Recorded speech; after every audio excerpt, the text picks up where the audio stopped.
Prof Isekai qui va nous parler de Tokyo Talaleba Girls, sorti chez Le Lézard Noir. Et je me suis plantée en fait en préparant le début de cette slide. J'aurais dû mettre les covers des 5 tomes, puisqu'en fait, tu nous fais un zoom et non pas une découverte. Et du coup, j'ai pas mis les couvertures des 5 tomes, mais c'est parce que voilà, à force de courir dans tous les sens. Si jamais j'ai le tome 5 dans les doigts, hein, voilà. Voilà, ça fait quelques couvertures, impeccable. C'est évidemment, tu vas nous parler globalement de l'histoire et de son évolution sur les 5 tomes, mais pas évidemment du spoil. C'est plus globalement dans quelle direction ça va. Voilà, et c'est un titre qui se terminera avec son 9e tome. Son 9e volume, tout à fait. Donc on en est à peu près à la moitié du récit, c'est pas mal. On est à la moitié, c'est ça. Tokyo Talaleba Girls, c'est la série qui fait mal. Hein. Moi, j'adore Higashimura. Hein. Mais Tokyo Talaleba Girls, c'est une série qui tape tellement juste que, ok, bon, tu te marres bien. Hein. Quand tu lis, c'est super drôle, hein, franchement. Mais régulièrement, t'es là, mon Kokoro. Ça saigne si fort. tu te sens visé personnellement, en fait. C'est terrible. Donc, pour rappel, hein, c'est Tokyo Talaleba Girls, c'est l'histoire de Rinko, hein, une trentenaire qui désespère de son célibat et de ce qui est devenu sa vie, qui s'auto-valide en sortant boire des coups avec ses 2 amis du lycée qui sont exactement dans la même situation qu'elle. Ça refait le monde en buvant des bières et en jouant franc de l'étance de morue, tout en bitchant sur les mecs, hein, ces gros déchets. Voilà. Et puis, un soir, il y a un mec qui déboule, qui est beaucoup plus jeune qu'eux, qui s'appelle Kei, qui est un jeune mannequin, qui est extrêmement canon, voilà, qui déboule dans le bar, qui leur sort ses 4 vérités à base de... Vous êtes pas attirante du tout à bitcher comme des thons là. Vas-y, sortez-vous les doigts et sinon vous allez finir vieille fille. Et là, du coup, Rinko, elle se met à réfléchir. Tu vois, ça lui a fait mal et elle se rend compte que voilà, l'horloge elle tourne, elle est seule, son taf il est pas ouf. Elle bosse comme scénariste sur des séries télé, mais c'est en train de tourner en rond. Et puis là, elle est carrément reléguée au second plan parce que comme ça avance pas très bien, et évidemment, en fait, elle se rend pas vraiment compte, mais je pense qu'elle est pas loin de la dépression, en fait, Rinko, à ce moment-là. C'est-à-dire qu'il y a il y a rien qui l'a fait avancer dans sa vie et elle est là, ma vie, en fait, c'est de la merde, quoi. Qu'est-ce que j'ai foutu de mon existence? À quel moment ça a déconné, quoi? Ouais, mes plus belles années, qu'est-ce que j'ai foutu avec, quoi? Voilà, c'est ça. Qu'est-ce que j'ai foutu de mes années, de ma jeunesse? Comment j'en suis arrivé là, quoi? Et du coup, la série est en 9 tomes, on vient de le dire, sans compter la suite, parce que du coup, il y a une suite qui vient de se terminer Tokyo au Japon. Talaleba Girls 2. Voilà. J'espère que les Lézard la fera aussi. J'y crois quand même, hein, c'est évident. Me faites pas le coup. Du coup... En vrai, faut pas dire pas, non, parce que ça marche correctement chez les C'est pour ça, c'est pour ça. C'est ce que je dis. C'est sûr qu'ils vont la faire. C'est sûr qu'ils vont la sortir. Me dites pas que ça sortira pas. C'est ça, j'y crois pas. C'est pas possible. Pareil, j'y crois pas. Donc voilà. Mais du coup, on en est à la moitié avec le 5e tome.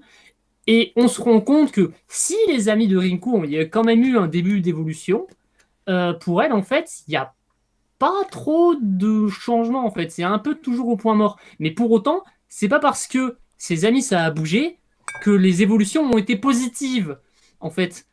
Et justement, ce volume, il permet de voir la prise de conscience des personnages sur ce qu'elles sont en train de vivre. C'est toujours super drôle. Hein, ça fait toujours aussi mal. Tu parles du tome 5 Voilà, dans le tome 5, voilà. C'est toujours très grinçant. Mais ça a aussi des moments plus dramatiques, plus sérieux. Ça tranche avec l'aspect assez léger en général, parce que franchement, t'as des planches, tu te marres vraiment. Puis alors, il y a un truc que je trouve excellent dans Star Wars, c'est la traduction qui est de Slocombe, qui est vraiment impeccable. Ça retranscrit le phrasé populaire de sorte que tu te sens impliqué et concerné par ce qui se raconte.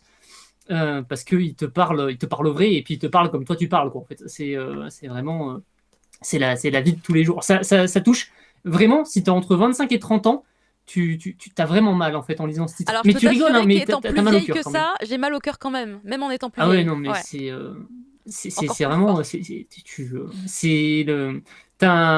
du coup dans le tome 5 pas un flashback, mais oui, t'as des révélations sur le passé de certains personnages. Tu comprends entre autres pourquoi Kei est aussi dur, en fait, avec les personnages, avec le trio. Ouais, il est hyper ferme avec elle tout le temps. Il est très très dur avec elle, en fait. Il a une vraie langue de vipère, très acérée. Il n'hésite pas à leur dire des trucs qui font mal, hein, vraiment. Hein, c'est un salopard. Hein. Mais en même temps, en fait, il leur dit des trucs justes. Ouais, c'est des vérités, il balance des vérités. Voilà, c'est des vérités qui font mal, hein, c'est ça, c'est la vérité qui dérange. Et effectivement, tu sais pas trop pourquoi. Et là, dans le tome 5, bah, tu comprends un peu petit à petit, tu apprends des choses sur pourquoi en fait il est comme ça. Parce que tu apprends des choses sur son passé, tu sais qu'il y a eu des... Dès le tome 2 ou 3, tu apprenais déjà qu'il avait eu une histoire de cœur qui s'était pas super bien passée et que c'est peut-être lié à ça, tu vois. Pas super bien Mais passé, t'en c'est sais pas global, plus, ça tu va. vois. Et effectivement, là, t'en apprends un peu plus là-dessus et tu te dis, ah ouais, quand même, ouais, effectivement, tu comprends pourquoi il est aussi... En fait, il y a un côté... il a pas envie de finir comme elle, en fait, comme ce trio-là, quoi. Il fait tout pour que ça soit ça, ce soit pas ça. Et en même temps, il se dit, je peux peut-être essayer, en leur disant des trucs qui font mal, de les sortir de ça, en fait. Ouais. De leur faire se bouger. C'est la méthode coup de Et, poing, quoi. Bah, complètement, c'est ça, c'est la méthode coup de poing. Hein, là, pour le coup, c'est vraiment hypercuté à l'estomac. Ce côté-là, mais du coup, Tokyo Revengers, pour moi, c'est vraiment un coup de cœur incroyable. J'adore Higashimura. Hein. Moi, je lis Tokyo Girls, mais il y a aussi Le Tigre de Neige, Le hein, Tigre que de je trouve Neige, oui, excellent. bien sûr. Ouais. Ça, c'est pas du tout la même ambiance. Non. Tigre des Neiges, c'est beaucoup plus sérieux. Il y a un Tokyo côté Talariba Girls historique, se rapproche plus de sa 3e série actuellement disponible chez nous, qui est Très pour Très chez Akata. Ah, Très sa pour très, biographie. complètement, très pour très. Et c'est Et en plutôt même temps, le très même pour très, humour et c'est plutôt il y a la un même, peu la d'humour, même mais je trouve ça ambiance. beaucoup plus dramatique pour le coup. Il y a un côté Oui, beaucoup plus lourd. Voilà. forcément, parce que c'est une biographie, c'est une autobiographie et que ça raconte. Voilà, c'est ça, parce que c'est ça parle de biographique. personnes qui ont marqué sa vie d'artiste. Mais c'est elle l'héroïne en plus de Très Ouais. pour très. Oui, Ouais. c'est je dis, c'est une autobiographie. Voilà, c'est ça. Donc c'est pour ça que c'est marquant. Là, cela dit, Tokyo Revengers, elle s'inspire aussi de sa vie et Elle s'inspire de beaucoup ses de amis. ses hein, elle amis, le C'est ouais, pour dit. ça, elle le dit, c'est pour c'est ça, ses c'est pour amis, ça ouais. que je vous dis que sur ces 3 séries, je rapprocherai plus Ouais, complètement, Très Tokyo pour très, Revengers de ouais, Très pour complètement. Très que du Tigre Bien de Neige, sûr. qui est un travail de fiction beaucoup plus Mais à je part. pensais parce que c'était chez les Arts Noirs, hein, le même format. Oui, et oui. tout, c'est pour- Mais en fait, il y a le même réflexion sur la féminité, clairement, avec Tout à fait. Higashimura. Mais c'est vrai que là, on est sur quelque chose où elle dit clairement que ça pourrait être Tokyo Revengers pour être elle et ses potes, quoi, en fait. Ah oui, Elle, complètement, elle a ouais, c'est eu, ça. elle a trouvé quelqu'un, Il y a elle s'est eu mariée, elle ce a eu un moment de enfant, flottement, mais, elle a trouvé un truc, mais ça n'a pas été le cas de tout le monde, et c'est ça. mais Et ce qui est d'ailleurs, il y a à la fin des volumes, tu as toujours des bonus avec des personnages chibi, la litance de morue et le foie, Oui, bah oui, qui, puisque elle. Alors, qui font des courriers des lecteurs où ils répondent aux questions ouais, les c'est questions, Tara les et histoires de Reba. cœur, les En problèmes de la vie japonais, c'est des Tara gens Reba. qui lisent le bouquin. Est-ce que Et dans la version manga, l'héroïne Rinko, est-ce qu'elle elle a des hallucinations souvent Oui, aussi avec tout Tara le et temps. Reba? ouais, Ok. ouais, assez souvent. Dès qu'elle ouais. voit, elle les voit. Dès qu'elle voit un D'accord. coup, Bon, c'est comme dans le drama, dès qu'elle a un coup puisque de trop dans le moi nez, j'ai vu le part. drama qui est sorti en 2014 ou 2015. Et 2015, ça devait être 2015. Et c'était un coup de cœur phénoménal. J'avais zioté un peu rapidement le manga, donc c'est une fierté de les avoir. J'aimerais pouvoir avoir le temps de les lire pour comparer avec le drama. Mais du coup, de ce que tu me dis, ça me donne des indications et je me dis putain, ils ont vraiment réussi à faire tous les bouquins dans le drama. Je suis sous le choc, tu vois, un peu.